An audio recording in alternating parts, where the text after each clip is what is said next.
पासून दोन product form होतात.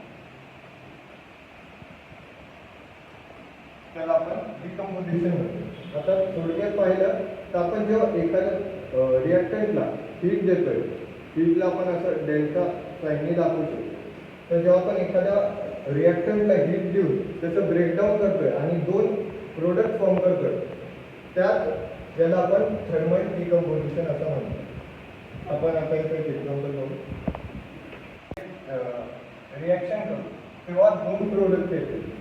पहिले 2Ag आणि